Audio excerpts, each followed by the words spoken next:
Neste momento, como igreja, nós queremos orar e pedir que o Senhor, Deus Pai, faça o Teu nome grande, que o Teu Evangelho, Senhor, seja propagado, Senhor, na nossa cidade e sobre a face da terra. Que o Senhor continue sustentando os missionários no campo, Deus Pai, que o Senhor possa abençoar, Senhor, Pai querido, a vida do pastor Casé, da irmã Elza, do Felipe, Deus Pai, do missionário Paulo, Senhor, Pai querido. Nós oramos, Senhor, Pai querido, pela Tua igreja que hoje está reunida, Senhor, nas várias partes deste mundo, Deus Pai, pregando o Evangelho. Nós pedimos, Senhor, pela segurança dos nossos irmãos, porque sabemos que em muitos lugares deste mundo, Senhor, o Teu Evangelho é perseguido e a Tua igreja precisa, Senhor, muitas vezes se reunir escondida, Deus Pai, correndo risco. Por isso, Senhor, eu peço pela Tua proteção, pela Tua misericórdia sobre a vida dos nossos irmãos que correm risco de vida pela comunhão do corpo, Deus Pai. Senhor, eu oro por aqueles que um dia, Senhor, tiveram a oportunidade de ouvir o Evangelho, um dia andaram entre a Tua igreja, Deus Pai, mas ainda não Te conheceram. Eu peço que o Senhor possa, Senhor, quebrantar os corações e alcançá-los, Senhor, Pai querido. Eu oro, Senhor, pelos nossos vizinhos, os nossos patrões, pelas pessoas que estão ao nosso redor, Deus Pai, que eles possam ter um encontro com o Senhor Jesus e a sua vida transformada, Senhor. Por isso, Senhor, faça a Tua vontade no nosso meio, Deus Pai. Senhor, ajude-nos, Senhor, a andarmos em santidade, Deus Pai. Perdoa os nossos pecados, Deus Pai. E neste momento, Senhor, como filhos, nós pedimos ao Pai, Senhor, que tenha misericórdia dos nossos irmãos que sofrem, Senhor, pelos nossos irmãos que estão lutando com enfermidade. Nós pedimos pela saúde física, pela saúde espiritual deles, Deus Pai. Nós pedimos pela irmã Dora, nós pedimos, Senhor, pela irmã Célia Sônia, Senhor, nós pedimos pelo Cícero, Senhor, nós pedimos pela irmã Ade, Deus Pai. Nós pedimos por aqueles que, Senhor, Pai, têm encontrado a cada dia a graça e a misericórdia, o perdão, Deus Pai, Senhor, e o sustento. Por isso, Senhor, ser com cada um deles, Deus Pai, ser com a Tua igreja neste lugar. Nós oramos, Senhor, pelos nossos irmãos, a igreja Civil aqui em Newark, e Te peço, Senhor, Pai querido, que o Senhor aqueça os nossos corações, para que a gente possa, Senhor, estar comprometido contigo, buscando, Deus Pai, a viver uma vida, Senhor, que nos prepara para valorizar aquilo que nós temos de eterno, Deus Pai. Senhor, por isso, Senhor, Pai querido, não permita que o nosso tempo, a nossa mente, o nosso trabalho seja consumido apenas com as coisas temporárias, Senhor, Pai querido, e ajude-nos, Senhor, a ter uma perspectiva, Senhor, das Tuas promessas, que um dia herdaremos cada uma delas, Deus Pai, no seu tempo. Por isso, Senhor, nós pedimos, Senhor, Jesus, venha. Maranata, Jesus, venha. Venha receber a Tua igreja, em nome do Senhor Jesus. Amém. Amém. Glória a Deus. Eu convido os irmãos a abrir a sua Bíblia em Isaías capítulo 26.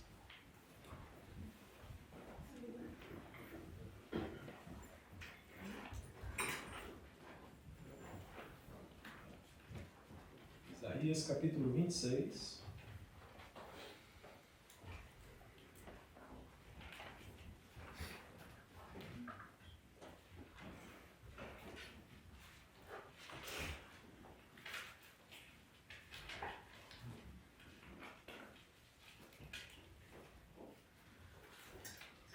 Amém. No ano novo, né, nós tínhamos programado, né, para receber a visita, né, da irmã Edmé Williams.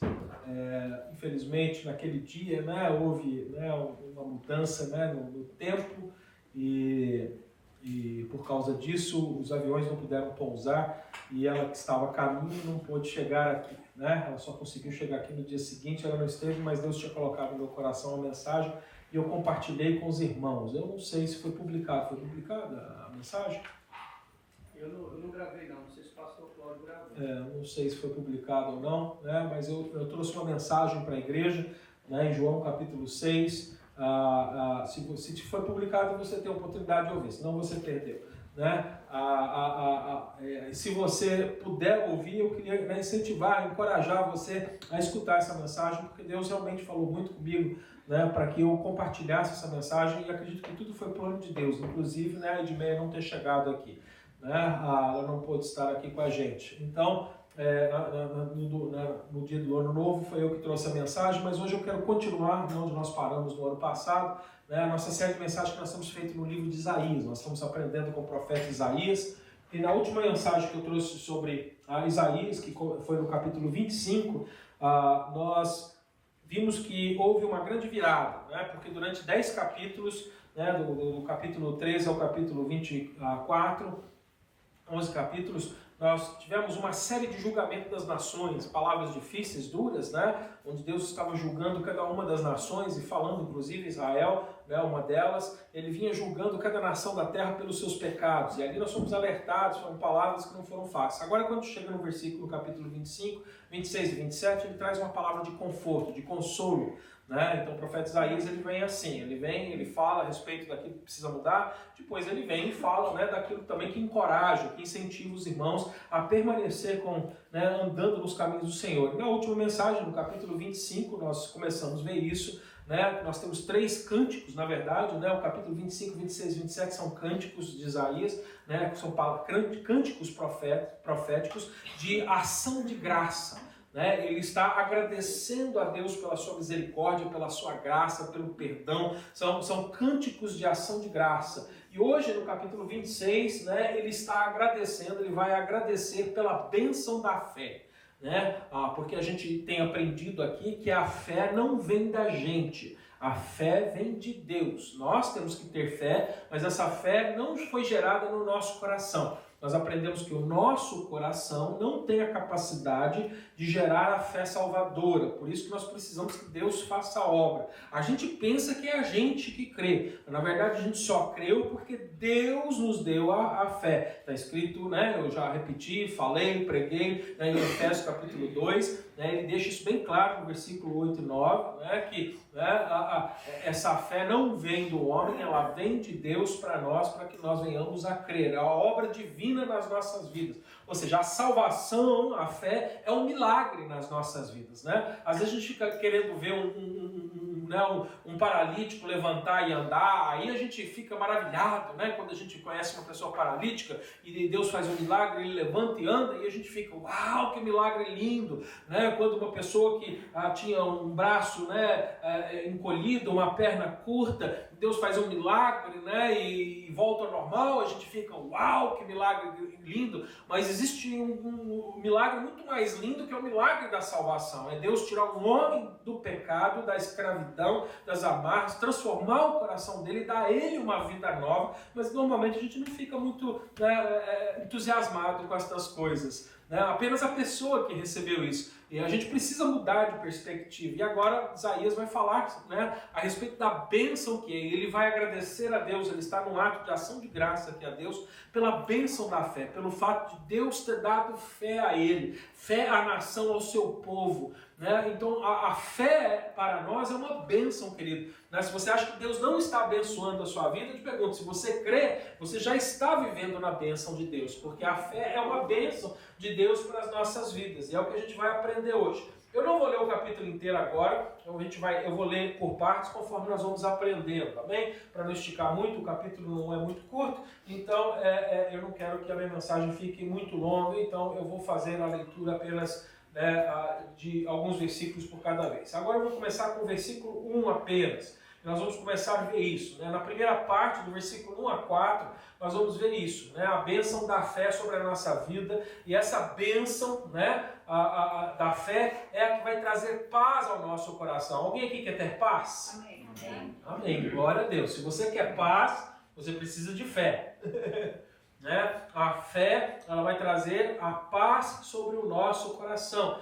Isso é muito importante. E não é uma paz temporária. Nós vamos ver aqui que é uma paz perfeita, é uma paz permanente, é uma paz que vai invadir a sua vida e ela vai permanecer com você todos os dias da sua vida pela eternidade. É uma paz que muda a vida de uma pessoa. Né? Então isso é algo maravilhoso, é uma bênção maravilhosa, e Isaías então agora exalta a Deus por causa disso. Vamos ler o versículo 1, ele diz: naquele dia se entoará este cântico na terra de Judá. Temos uma cidade forte, a que Deus pôs a salvação por muros e antemuros. Vou parar por aqui agora. Vou orar mais uma vez. Pai, em nome de Jesus, diante da Tua palavra, Senhor, nós queremos um dia, Senhor, como Isaías, entoar esse cântico, Deus Pai. Porque, Senhor, um dia estaremos na cidade de Deus. Hoje estamos na cidade dos homens. E por isso sofremos, passamos por dificuldades, Senhor, e muitas vezes, Senhor, a nossa vida é tribulada, Senhor, Pai querido, porque a Tua palavra diz que neste mundo nós teremos tribulações, Senhor, Pai querido. Mas, Senhor, Tu ganhou a vitória na cruz do Calvário. O Senhor venceu a morte, como aprendemos no capítulo 25. Foi a primeira vitória, Deus Pai, para que nós pudéssemos ter paz eterna. E o Senhor, na cruz do Calvário, entregou a sua vida, Deus Pai, não para ficar numa sepultura, mas, Senhor, para tomar de volta a autoridade que foi entregue nas mãos de Satanás pelo pecado do homem. Porque assim, Senhor, o Senhor agora tem as chaves e a autoridade para remover as amarras que nos prendem, para, Senhor, perdoar os nossos pecados. O Senhor agora tem a autoridade para nos dar uma vida que nós não teríamos mais a condição de viver. Por isso, Senhor, nós somos gratos e nós queremos, Senhor, também cantar como Isaías cantou. Senhor, nós temos uma cidade fortificada, uma fortaleza. Nós temos um lugar, Senhor, onde nós podemos ter paz, segurança, onde estaremos guardados pela eternidade. E esta é a cidade de Deus, não a dos homens. Por isso, Senhor Pai, ajude-nos, Senhor, a mudarmos de perspectiva, a não vivermos para construir num mundo que um dia vai passar, mas construir, Senhor, num reino eterno, o reino de Deus. Senhor, porque o nosso Senhor já está lá preparando lugar para nós, para que quando Ele venha buscar a Tua igreja, nós tenhamos aonde estar. Obrigado, Senhor Pai, pelas Tuas misericórdias, seja para Ti o louvor, a honra e a glória deste culto, em nome do Senhor Jesus. Amém. Amém. Amém. Então a gente vê aqui no versículo 1, o cântico não acaba aqui no versículo 1, ele continua, nós vamos estar ouvindo todo o capítulo, esse cântico, mas Isaías ele começa cantando aqui no versículo 1, entoar esse cântico, temos uma cidade forte, ou seja, ele está começando a dizer que a nossa fé em Deus, aqui ele está usando de figura de linguagem, querida, para você entender, ele está dizendo que a fé a nossa fé, aquilo que Deus colocou no nosso coração para crermos no seu Filho Jesus Cristo, é a cidade de Deus, é a nossa proteção, é a nossa fortaleza, é a nossa segurança. Ou seja, nós temos um lugar seguro. Um dia, nós teremos uma cidade de verdade. A Nova Jerusalém, a palavra de Deus diz para a gente que um dia a Nova Jerusalém descerá do céu, depois que Deus destruir essa terra. A palavra de Deus diz para a gente lá em Apocalipse capítulo 21, que um dia tanto esta terra quanto o céu que a gente vê, tudo que há, que Deus criou, um dia vai ser destruído e um novo céu e uma nova terra vai ser formada. E neste novo céu e nessa nova terra nós teremos a cidade que chama de a Nova Jerusalém, que é a cidade de Deus. Inclusive é interessante, essa semana até comentei com um irmão aqui que me mandou algumas perguntas, eu disse isso, é interessante que lá nem vai haver a necessidade de sol e lua para que a gente tenha luz. O próprio Deus é a luz desta cidade. Você pode aprender isso depois lá no Apocalipse capítulo 21, está escrito lá. Eu não vou ler esses capítulos agora, você pode ir depois aprender lá. Ou então pergunta para os jovens, eles estão estudando Apocalipse, eles estão fé em Apocalipse, eles estão sabendo de tudo. Pode pegar um jovem e perguntar para eles que eles estão aprendendo. Não está, Sarinha? A Sarinha está lá. É assim, eles estão aprendendo. Mas aqui a gente vê que existe uma proteção. Deus preparou uma proteção para o seu povo. É verdade que aqui, a princípio, ele está fazendo uma profecia em referência ao futuro de Israel. A nação de Israel. Nós não somos o Israel. Nós não somos aqui, nós não somos israelitas. Nós somos a igreja do Senhor Jesus. Algumas pessoas dizem que a igreja é o Israel de Deus. Isso não é verdade. A igreja não é o Israel de Deus. Nós não somos. Nós não tornamos israelitas quando nós aceitamos Jesus Cristo. Nós nos tornamos gentios, salvos, justificados pela fé em Jesus Cristo. Israel é Israel e a igreja é a igreja. Um dia o Senhor Jesus vai buscar a sua noiva. E a sua noiva é a igreja e não Israel. Por isso Deus tem um reino. No reino há mais gente do que só o marido e a mulher. E ele fala dessa festa que um dia acontecerá, onde a noiva e o noivo se casarão e os convidados estarão juntos. Quem são os convidados? todos os crentes no Senhor Jesus que morreram antes de Jesus chegar à terra, os que não eram igreja, o povo de Israel, ou todo o povo que acreditou em Deus, não havia sido salvo até que Jesus chegou na cruz do Calvário e os salvou. Então eles, justificados pela fé, foram também salvos. E eles se tornam um povo de Deus, um reino de Deus. Então o reino possui muita gente. Às vezes a gente mistura um pouco as coisas e acha que tudo é uma coisa só. Mas não é. E é importante a gente entender isso. Então aqui, Deus está fazendo uma promessa, né? Ele está fazendo uma promessa, não, uma profecia a respeito do futuro acerca de Israel, mas aqui ele vai incluir os gentios também. Então isso é para mim e para você também, não é só para um israelita, mas a princípio ele começa a dizer para Israel que um dia Israel também vai receber essa proteção, como nós hoje a igreja já recebemos através da fé que nós recebemos no Senhor Jesus. Um dia eles serão guardados. Então é o que ele está mostrando, existe essa cidade forte. Hoje na escola dominical, né, eu falei sobre a armadura de Deus, e nessa armadura, né, nós temos algumas coisas que ajudam a gente a permanecer firme diante dos dias maus. E no versículo 17 do capítulo 6, ele fala: tomai o capacete da salvação.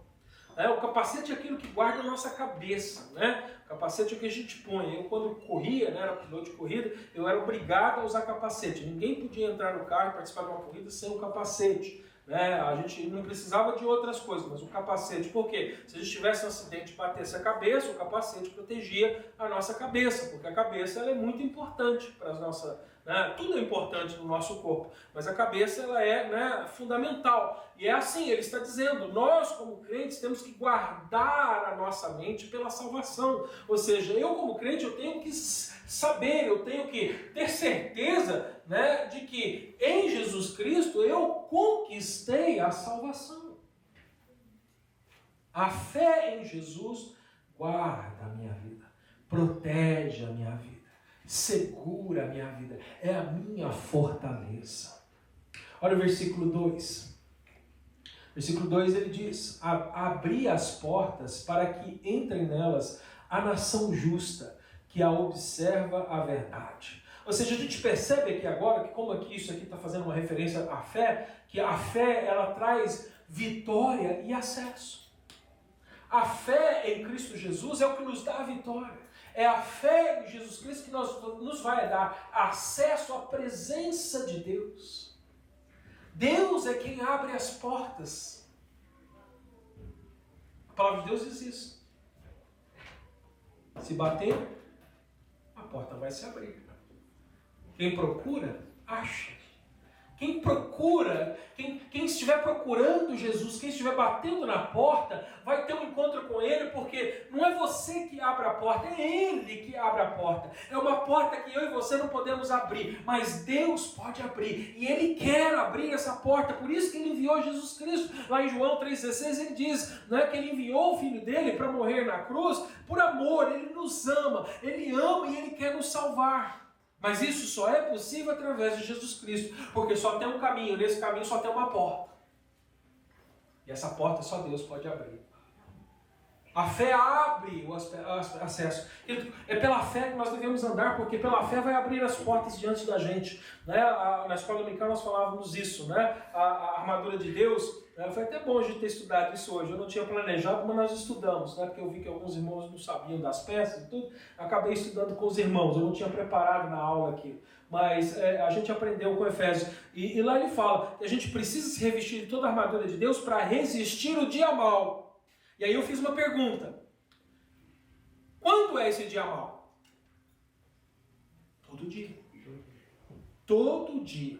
A palavra de Deus diz que o mundo jaz no maligno. O mundo jaz no maligno. Todo dia é um dia mau, porque nós vivemos num mundo maligno, num mundo condenado, num mundo com data para deixar de existir. Esse mundo não vai melhorar. A gente faz de tudo para o mundo melhorar, e a gente deve continuar fazendo isso. A palavra de Deus diz para a gente agir com misericórdia, ajudar os necessitados, para que a gente pregue o Evangelho de Jesus, para que a gente traga conforto, consolo às pessoas que estão aflitas. Ou seja, nós queremos fazer né, esse mundo melhor. Mas a realidade é que a palavra de Deus diz que com a proximidade do fim dos tempos as coisas vão ficar pior, não melhor. Essa é a realidade. Nós vamos lutar contra essa realidade, porque nós cremos no poder sobrenatural da palavra de Deus, que pode mudar as coisas. Em meio a toda essa realidade, Deus pode ajudar muitas pessoas. E nós temos que compartilhar a nossa fé, agir na nossa fé, fazer as obras que agradam a Deus através da fé. Ele diz isso. A fé sem obra é morta, é uma fé morta. É uma fé morta. Mas a única obra viva é a obra feita pela fé. Porque a Bíblia também diz que sem fé é impossível o quê? Agradar a Deus. Não tem jeito. Né? Então a gente vai compreendendo essas pequenas passagens que a gente vai lendo e a gente vai guardando quando a gente olha no todo, na revelação, na profecia da palavra de Deus. Então Deus ele abre essas portas para que essa nação verdadeira, essa nação justa, para que o seu povo, no caso Israel, e também os crentes, os gentios que creem, a igreja do Senhor Jesus, eles possam entrar. Porque sem fé não dá para a gente desenvolver uma vida com Deus. É necessário que haja fé. Olha o versículo 3. Olha só, o versículo 3 ele diz: Tu conservarás em paz aquele cuja mente está firme em ti, porque ele confia em ti. Olha só que interessante, ele está dizendo para a gente, então, que agora a nossa fé, né, a gente pensa que é nossa, na verdade foi ele que deu. Eu quero que isso fique claro aqui para a gente. Mas a nossa fé traz paz e segurança. Ela conserva a gente. Olha só, ele conservará em paz. Ele é Deus que faz essa promessa. Olha, se você ficar firme, se você continuar firme na sua fé, se você continuar crendo em mim, confiando em mim, eu vou te cercar de paz. Eu perguntei no início do culto, quem quer ter paz aqui? Então o que você precisa fazer para viver essa paz? Continuar confiando no Senhor. Alguém falou aí, ter fé. Ter fé é isso. É continuamente confiando no Senhor. Ele promete. Aqui é interessante, na nossa Bíblia em português ou em espanhol, os irmãos estão seguindo, ou em inglês, a gente não vê algo que está escrito aqui nesse texto, no hebraico. Aqui quando ele diz, tu conservarás em paz, a gente só tem uma vez a palavra paz aí. Mas no hebraico não está assim. A palavra paz lá é shalom. Você conhece essa palavra no hebraico, shalom. Lá ele repete shalom 2 vezes. Ele diz que ele vai conservar você shalom, shalom. Por que ele recebe 2 vezes? Né? Aqui não faria sentido a gente escrever, porque a repetição para a gente muitas vezes não faz nenhum sentido. Tem hora que a gente vê na Bíblia, né, principalmente nos evangelhos, quando Jesus vai falar, Jesus fala, em verdade vos digo. Ele repete 2 vezes a palavra. Eu acho que eu já expliquei isso para os irmãos. Né? A gente vê em Apocalipse, santo, santo, santo, repetindo 3 vezes. Né? Isso é um instrumento da língua hebraica. E aqui, né, não fazia sentido traduzir, mas na verdade no original a palavra shalom está repetida 2 vezes. Por quê? Ele não está falando daquela paz para a gente ficar, só tranquilo, eu quero um momento de paz. Aquilo que a gente de vez em quando, né? Que nem eu, quando quero muita paz mesmo, eu vou para o banheiro. O melhor lugar para ter paz é o banheiro. Né? É bom demais. Vou pro banheiro, aí ninguém nem chega perto, né? Não vai cheirar bem, né? Você fica em paz lá. Ninguém quer fazer companhia para você no banheiro. Não é desse tipo de paz que eu estou falando aqui. Né? Não. Aqui ele está falando de uma paz, por isso que ele repete 2 vezes, porque essa repetição quer dizer que é uma paz perfeita. É uma paz que só Deus pode te dar. É algo que é sobrenatural. Não é algo natural. Não é a paz natural. Não é a paz de viver em paz, de alguém estar tranquilo do seu lado. Não. É uma paz sobrenatural. É uma paz perfeita. Então ele diz, quem confia em mim, quem anda comigo, quem tem fé em mim, esse vai ser conservado em paz perfeita. Se você quiser ir comigo lá no Salmo 62, Salmo 62, do versículo 5 ao versículo 8, ele mostra pra gente que é o tipo de paz que traz um descanso. A palavra de Deus diz, né, pra gente várias vezes assim, descanse no Senhor. Descansar no Senhor, querido, né? Não é a gente chegar em casa, deitar na cama e dormir. Apesar disso trazer, às vezes, descanso. Uma coisa que eu tenho descobrido é que agora, né, com a idade mais avançada, às vezes dormir não é muito descanso, não. Tem dia que você dorme e acorda mais cansado do que você foi dormir. Né? O corpo fica dolorido porque você não dormiu na posição certa, se você não dormiu, se você comeu alguma coisa que não devia ter comido, né, naquela hora da noite, você já... Eu falo para os jovens, aproveita que agora você pode comer tudo que você pode dormir, você dorme bem, né? Você deita, levanta no outro dia, você está zerado. A gente agora quando fica mais velho, não, a gente dorme, aí você sai cansado de ter dormido, a cama te deixa dolorido. É a idade, não tem jeito, querido, né? Eu acho que eu cheguei, né, até as fases, né, do homem, né, eu acho que eu cheguei na fase do condor. Né? O condor, né? Condor nas costas, condor nas pernas, condor na cabeça, né? Condor em todo lugar. Né? No Salmo 62 ele fala disso, ele explica esse tipo de paz para a gente. Olha só que interessante, eu vou ler do versículo 5 ao 8, tá? Mas é um salmo muito bonito e que ensina a respeito dessa paz de Deus para as nossas vidas, a paz que vem pela fé. Ele diz assim: descanse somente em Deus. Tá vendo? Então hoje a minha mensagem não é uma desculpa para você ir para a cama dormir de tarde, tá bom? Se quiser pode, você faz o que você quer ouvir. Mas não é esse tipo de descanso que eu estou falando, tá bom? Agora, descanse somente em Deus, ó minha alma. Ele está falando de um descanso interno, um descanso da alma, de uma paz que excede todo o entendimento.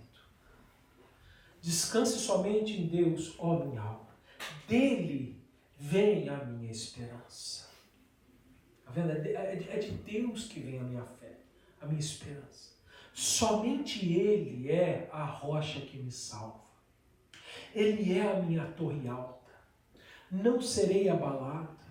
A minha salvação, a minha honra de Deus dependem. Ele é a minha rocha firme, o meu refúgio. Confie nele em todos os momentos, ó povo. Você vê aqui um clamor. O salmista estava clamando ao povo de Deus. Confie, tenha fé, confie nele em todos os momentos, ó povo. Derrame diante dele o coração, pois ele é o nosso refúgio. Coisa linda. Maravilhoso. Você vê que bênção é a fé na nossa vida. Que bênção maravilhosa. Nós estamos, né? Há outros salmos que dizem que nós estamos escondidos debaixo das asas de Deus. Né? Eu não sei se Deus tem asa, querido, mas às vezes a gente, né, coloca, né, membros em Deus, né, a mão de Deus, a asa de Deus. A Bíblia diz que Deus é espírito, ele não tem corpo. O corpo de Deus foi na humanidade de Jesus Cristo. Ele é espírito. Mas são expressões para que a gente entenda. Porque é assim, a galinha quando quer proteger os pintinhos, o que ela faz? Ela abre as asas e puxa ele e fecha, e põe elas embaixo. Né?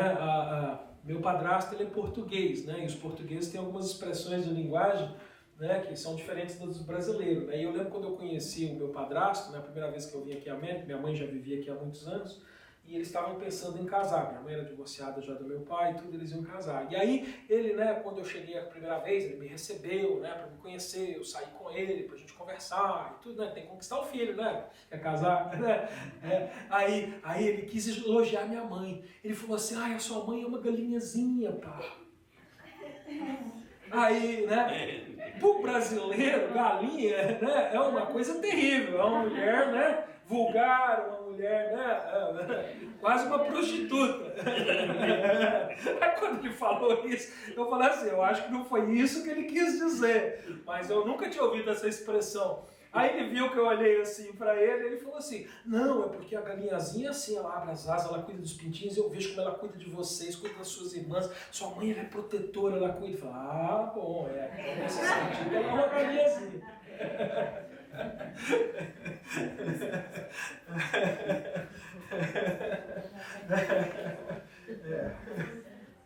Mas É o que a gente vê aqui, né? Essa proteção de Deus, né? Essa proteção, né? Esse guardar de Deus. Por isso a Bíblia fala isso, né? De nós estarmos debaixo das suas asas. É o que Ele tem para nós, né? É essa paz para que a gente possa permanecer firme, para aqueles que estão firmes na fé.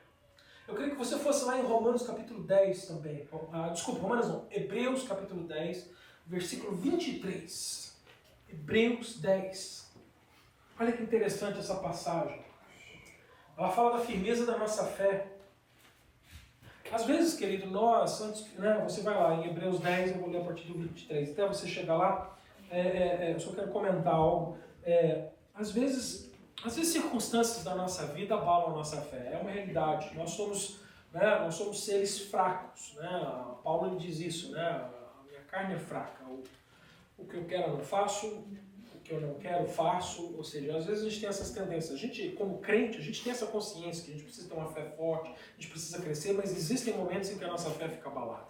No meio de dificuldades, quando a gente vê um mau testemunho de um irmão, né, isso às vezes abala a nossa fé, quando a gente vê outros irmãos andando em caminhos, né, ruins, né, ou dando mau exemplo, a gente às vezes acaba influenciado pelos maus exemplos e a gente acaba vivendo uma fé rasa, a gente acaba duvidando se de fato nós temos fé no nosso coração, mas nós somos alertados e Paulo, né, provavelmente Paulo, se não foi Paulo que escreveu Hebreus, né, muita gente acredita que não foi ele, a gente não sabe quem é o autor de Hebreus, com certeza, mas o autor aqui ele fala a respeito dessa situação e ele faz um alerta para a igreja aqui. Né? E no caso aqui, os hebreus era a igreja que estava em Jerusalém. Né? Eles eram hebraicos, mas já eram convertidos.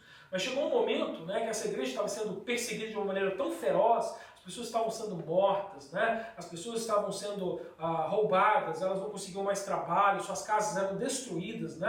Até hoje, né, em Israel acontece muito isso. Né? Quando tem alguma família, alguma pessoa, acontece muito isso muito entre israelita e palestino, infelizmente, né, dentro da nação de Israel. Né? Quando eles não querem alguém, eles não simplesmente expulsam o outro, não, eles vão lá e derrubam a casa.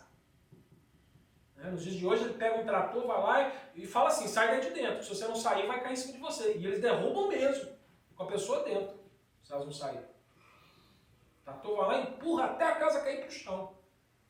E era isso que estava acontecendo com os cristãos em Jerusalém naquela época. Então, alguns começaram a duvidar da sua fé, duvidar de Deus, se Deus realmente havia abençoado a vida deles. Então aqui ele escreve alerta, versículo 23, ele diz, retenhamos firmes a confissão da nossa esperança. Está falando da fé, nossa esperança em Deus. Vamos ficar firmes na nossa fé, na esperança que nós temos nas palavras de Jesus Cristo.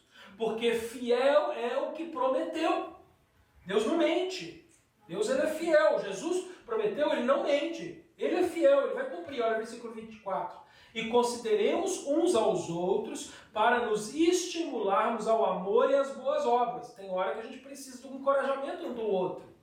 Porque a gente vai passar por momentos assim. Então ele fala, olha, considere um ao outro. Tem amor, e essa palavra considerar isso, tem amor um pelo outro. E ajude esse irmão que às vezes está meio fraco na fé a fortalecer a ele a viver o amor e praticar as boas obras. Fala, irmão, vamos servir. Né, para os jovens agora vão fazer no dia 21 de janeiro, né, nós vamos participar de um programa aqui em Newark que eles fazem, né, o sopão, alimentam as pessoas carentes, né, não é só mendigo de rua, pessoas carentes, tem muitas famílias pobres que vivem aqui na região. E a gente, né, entrou em contato com uma missão que faz isso aqui, e nós vamos ser voluntários. Então eles vão trabalhar um sábado pela manhã lá, ajudando, né, a organização. Eles vão fazer, não vão só fazer comida, eles vão fazer várias coisas, limpar, organizar, eles dão roupa, eles dão várias coisas, e a gente vai, então, né, nós estamos pensando em fazer isso mensalmente. Né? Assim, servir, né? Eu estou ensinando os jovens que o crente precisa buscar oportunidade para servir. E a palavra de Deus diz isso, que nós temos que fazer as boas obras, servir, nós temos que mostrar o amor de Jesus pelas pessoas. Versículo 25. Olha só, uma das maneiras da gente não deixar a fé cair. Versículo 25. Não deixando a nossa congregação. Tem gente que hoje em dia está assim, vivendo, e o cara vai de vez em quando à igreja, ele acha que está tudo bem. De vez em quando eu vou à igreja, né? Aqui na América, né, tem muito americano que se considera crente, mas ele só vai na igreja no Natal, na Páscoa e no Thanksgiving. Mas ele se considera crente.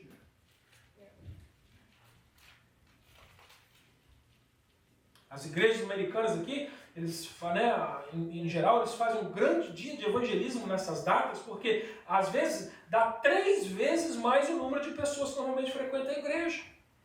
Até, né, eu lembro quando o pastor King estava auxiliando a gente a começar a nossa igreja, quando, na época foi chegando a Páscoa, né, porque a gente começou em março, e foi chegando a Páscoa, ele falou assim, não, nós temos que planejar, nós vamos mandar convite para as pessoas e tal, porque agora na Páscoa vem muita gente. Eu falei, não, pastor, que não precisa fazer nada disso, porque a nossa cultura é completamente diferente. Eu falei, a nossa igreja na Páscoa, Natal esvazia, porque até os crentes não vêm na igreja nessas datas. Eles vão tirar férias, vão para a praia, vão para outro lugar. Ninguém vai para a igreja nessa data. É diferente. Aí ele, como assim? Eu falei, não, nossa, mas o Brasil não é um país cristianizado? Eu falei,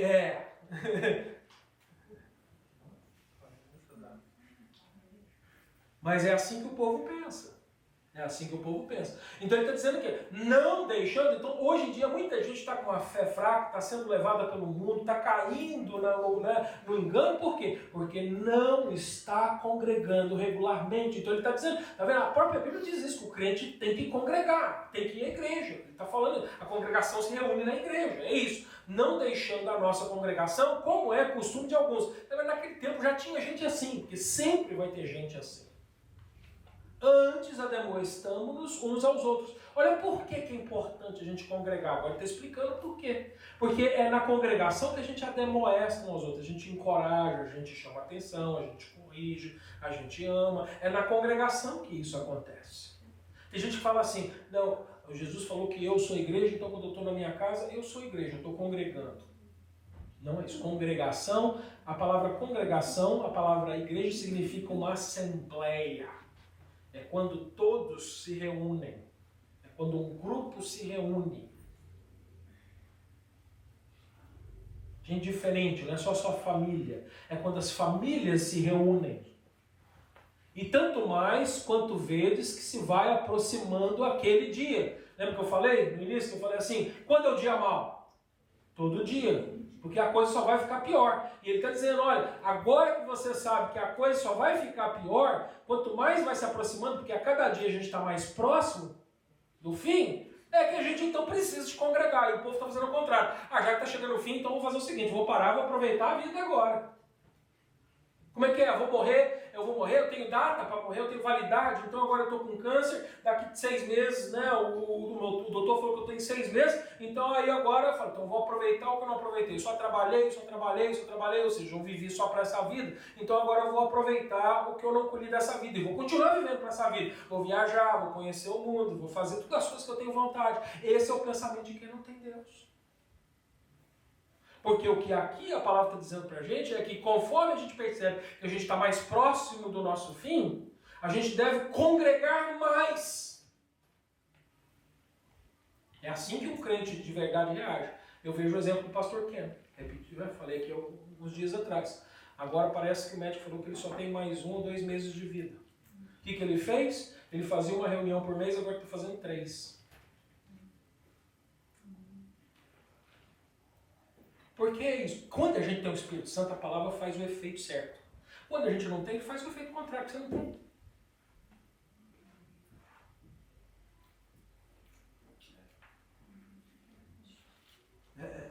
É assim. Versículo 26. Porque se pecarmos voluntariamente, depois de termos recebido o conhecimento da verdade, já não existe mais sacrifício pelos nossos pecados. Ou seja, em outras palavras, está falando, se você sabe que está fazendo a coisa errada e é consciente, você sabe.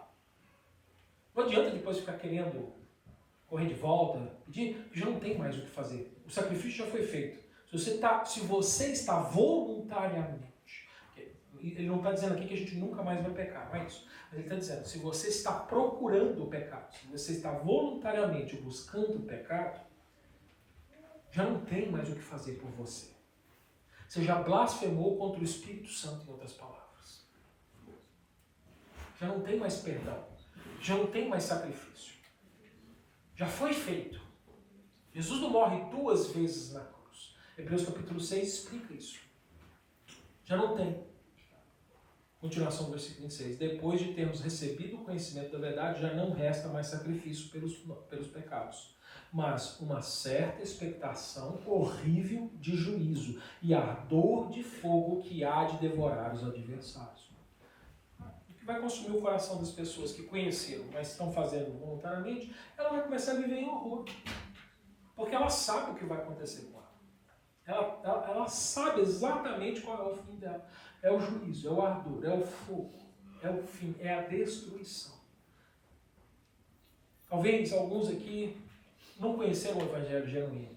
E talvez tenham vivido uma vida ainda bem diferente dessa que o Evangelho apresenta.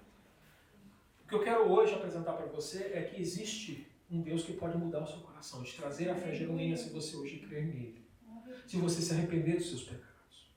Porque olha só o versículo 4. O versículo 4 agora diz pra gente que a fé pro crente é um mandamento, é uma ordem.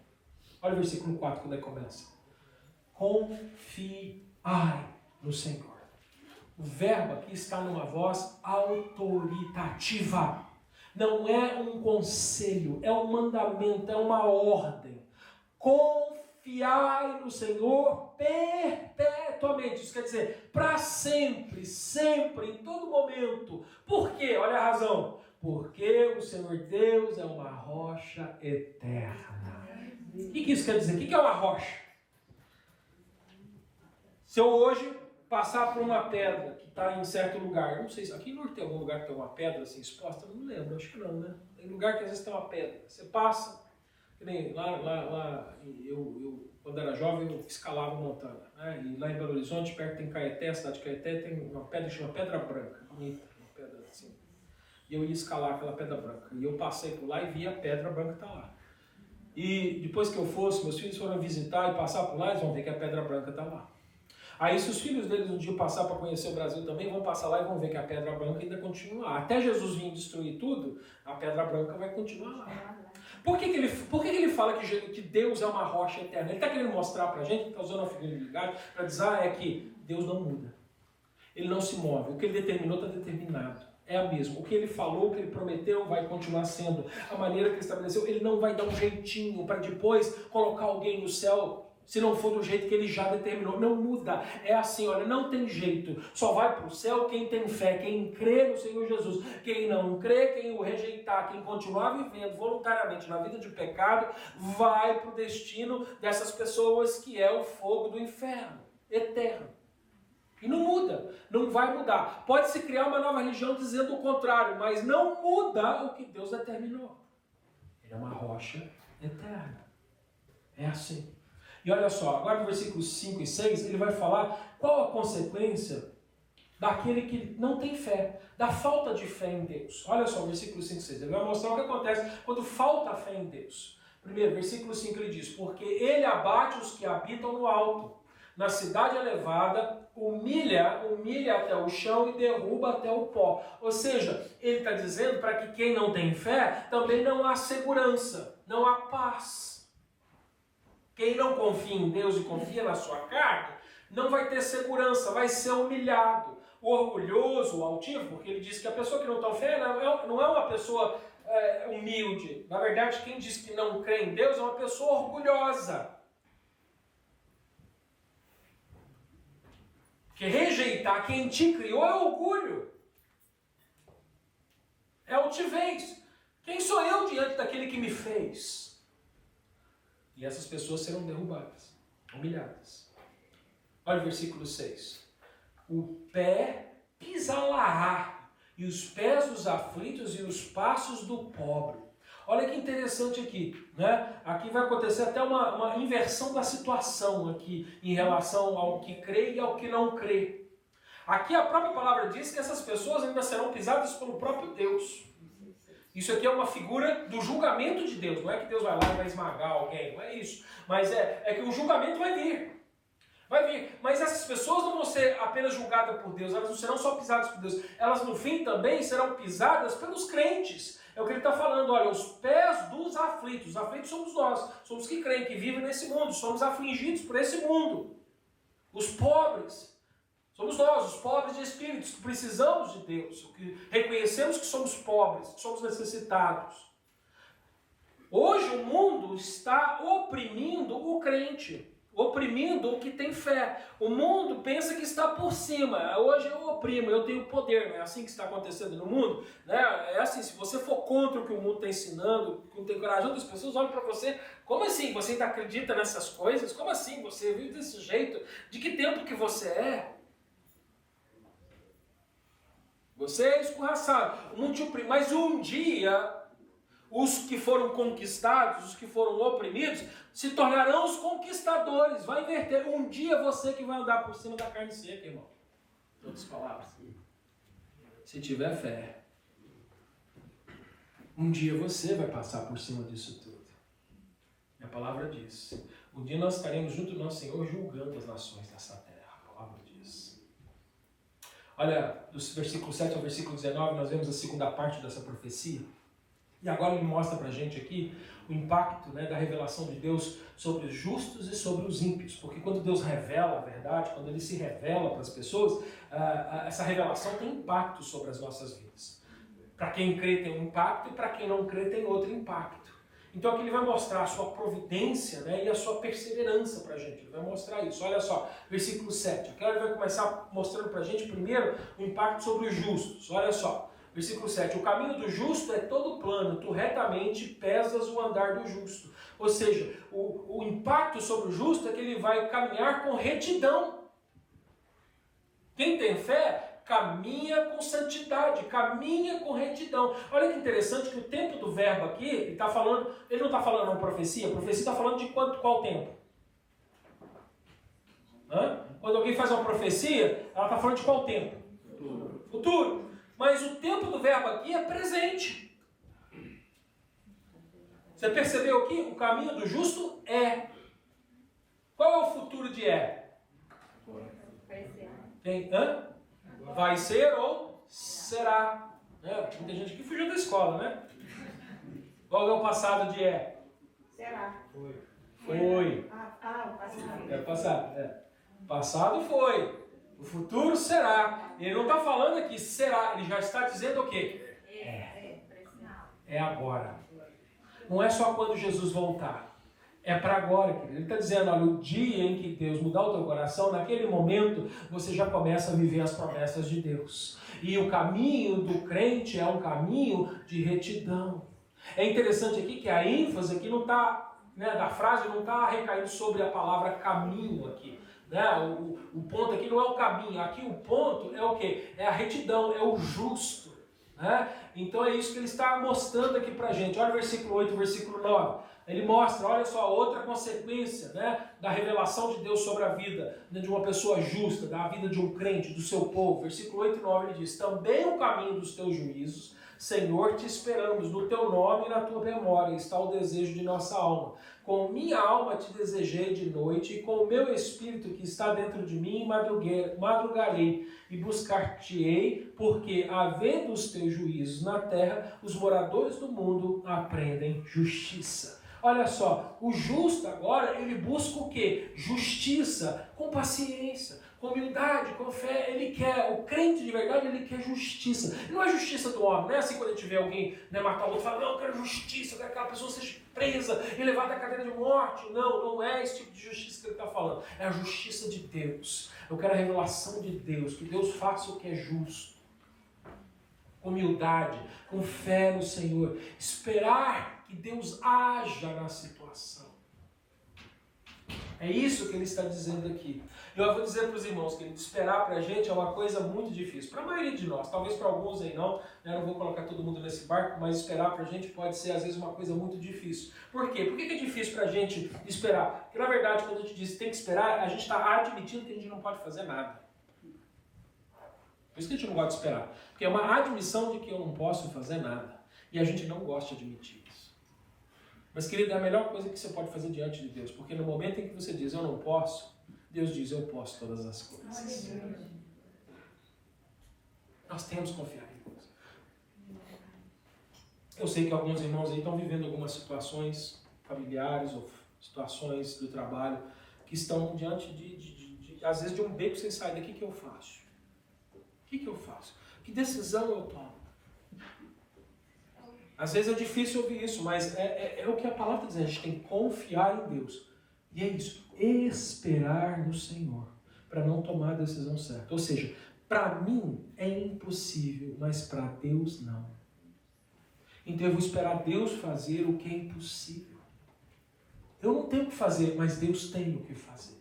Porque o que eu não posso, Ele pode. É assim que o crente vive. O crente, ele vive buscando. Isso é buscar a justiça de Deus. É aguardar no tempo dele. É aguardar a resposta dele. É viver a sua vida confiando no que Ele vai fazer, independente de qual seja o resultado final. Sabendo que tudo o que Ele faz coopera para o bem daqueles que amam a Deus.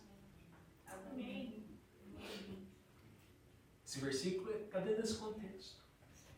E olha só, outra coisa que o justo, né, a revelação de Deus produz na vida do justo, versículo 12. Eu vou saltar o 10 e 11, porque o 10 e 11 fala do ímpio. Então a gente vai ver daqui a pouco. Estou falando do justo, do que crê. Então o versículo 12 agora diz, Senhor, Tu nos dará a paz. Olha só, de novo a bênção do quê? Da paz. Tu nos dará a paz, porque Tu és o que fizeste em nós todas as nossas obras.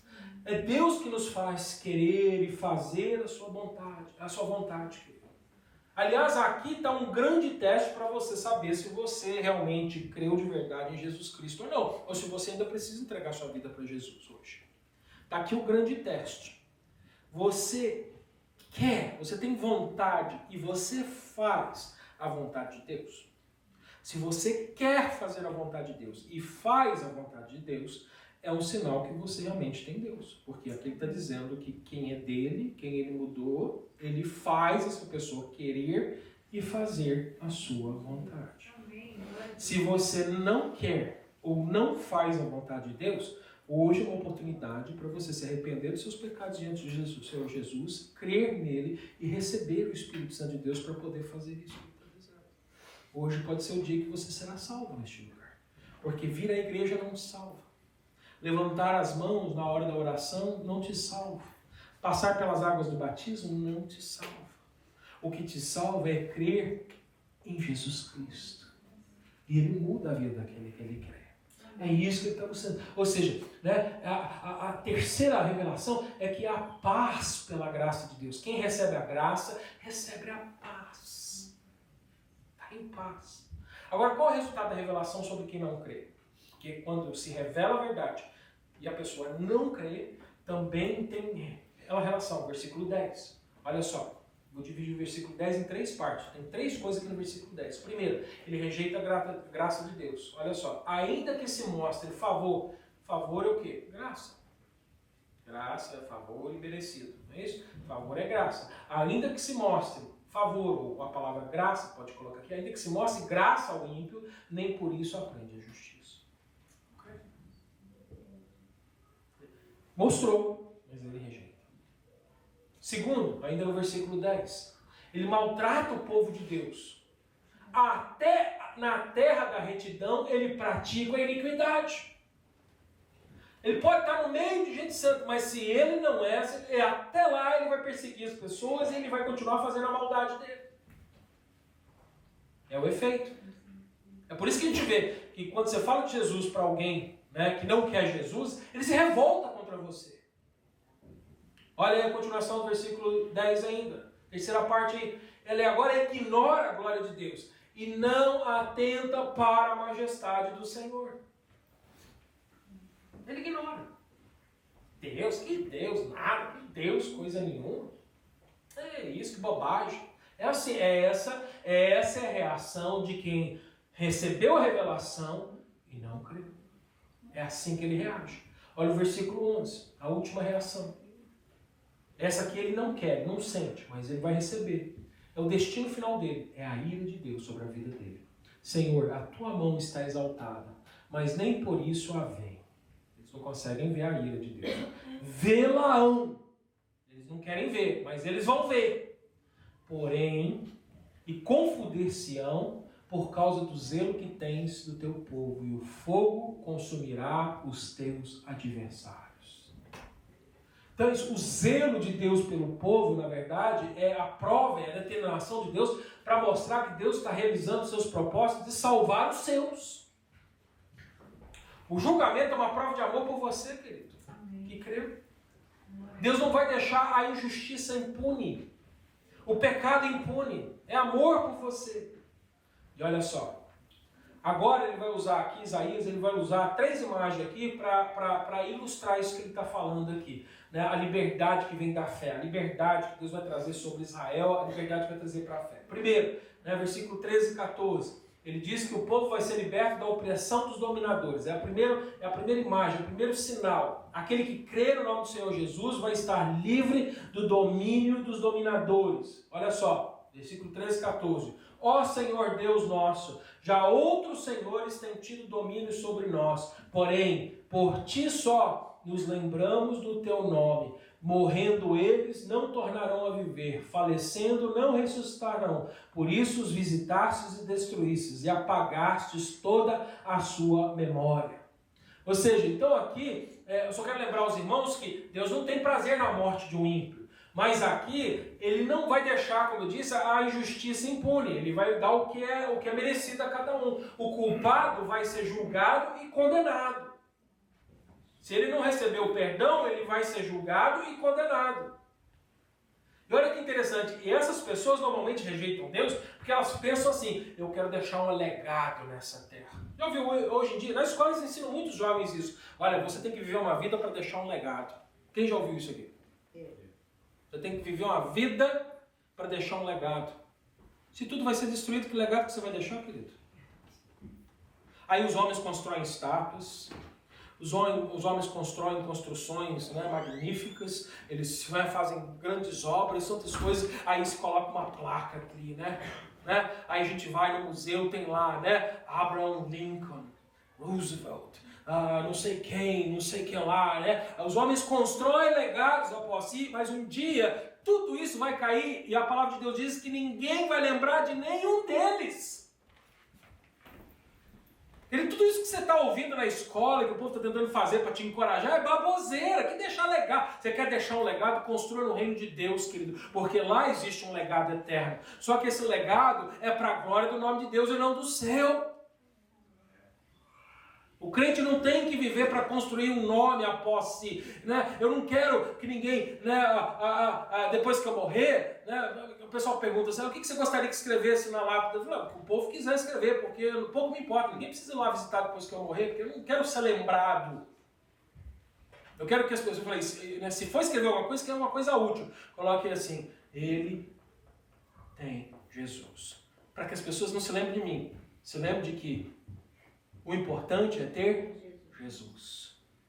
Ninguém precisa lembrar de mim, mas vocês precisam se lembrar de Jesus. Esse é o legado que nós temos, esse é o legado que eu deixo para minha família. Não estou preocupado em deixar herança para os meus filhos. A herança que eu quero deixar para os meus filhos é a herança do Evangelho. Porque esse sim tem valor, esse vai ser acumulado no céu e esse tem valor eterno. Porque qualquer dinheiro, qualquer casa, qualquer coisa que eu fizer sobre essa face da terra, um dia vai acabar. Pode até ajudar a vida deles aqui temporariamente, por um tempo, mas vai deixar de existir e eu não sei que dia Jesus vem. Se eu tiver, eu deixo. O que eu tenho, eu deixo. Mas eu não vou pôr importância nisso, porque isso não é importante. O que é importante é deixar Jesus para as nossas famílias, para os nossos filhos, para os filhos dos nossos filhos, porque é isso que vai mudar a vida deles por uma eternidade. Olha só, a segunda bênção aí que vem, versículo 15 e 16, vai haver multiplicação, expansão do povo. E aqui, né, como estava falando em relação a Israel, aqui agora vai haver uma multiplicação não só da nação de Israel, como Deus vai incluir um povo que não era israelita, um povo gentil. Era a promessa da igreja. Isso já aconteceu, essa promessa já se realizou. Nós fazemos parte do que está escrito aqui no versículo 15 e 16. Nós já fazemos parte do aumento do reino de Deus. Olha só, ele diz, Versículo 15. Tu, Senhor, aumentastes essa nação, tu aumentastes a esta nação, fizestes glorioso, alargastes todos os confins da terra. Ó Senhor, na angústia te buscaram, vindo sobre eles a tua correção, derramaram a sua oração secreta. Olha só, ele diz quem buscou, quem se humilhou, quem estava em angústia e buscou e encontrou e hoje faz parte dessa nação, que é uma nação celestial. Não está falando de Israel, é uma nação celestial do reino de Deus. É maravilhoso. Mas a gente vê que se cumpriu também na nação de Israel. Hoje tem judeu para todo lugar. Qualquer canto e esquina desse mundo que você for, você vai encontrar um judeu. Porque Deus não volta atrás. Mesmo que eles fossem desobedientes, Deus não voltou atrás na promessa que ele fez. Porque eles mudaram, mas a rocha eterna não muda. Aí a gente acha que tem vantagem em ser judeu. Aí as igrejas estão se judaizando, veste de judeu, o pastor vem vestido de judeu, bota kippá, né? Ele põe aquelas coisas, aí acende menorá, aí faz todas aquelas coisas, aqueles movimentos, toca shofar no culto, é tudo bonito, oh, que lindo, mas não tem vantagem nenhuma. O que adiantou todas as coisas que os judeus fizeram se eles não têm Jesus? Se os que não têm Jesus vão para o inferno. O que adiantou? Eles são grandes, uma nação grande, eles são ricos, eles têm muito dinheiro.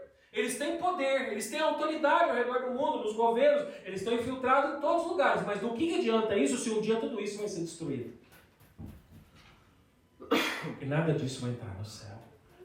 Que adiantou toda essa vez? Mas Deus não voltou atrás na sua promessa, porque Deus não volta atrás no que Ele prometeu. Ele prometeu que aumentaria e Ele aumentou. Mas isso não fez com que eles se tornassem mais crentes. Cuidado. Abre teu olho. Olha para esse exemplo dos judeus. Não queira ser um judeu, queira ser um cristão. Porque o nosso exemplo não vem da nação de Israel, o nosso exemplo vem do nosso Senhor Jesus Cristo. É isso que nós precisamos fazer.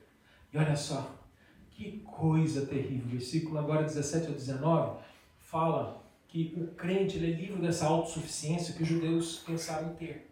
Né? Ou seja, o crente ele vai ser livre. Um dia os israelitas do futuro vão passar por isso na tribulação e eles vão se converter. Muitos vão se converter, uma grande quantidade. Vai haver um grande avivamento entre os judeus e muitos vão se converter, vão ver a realidade.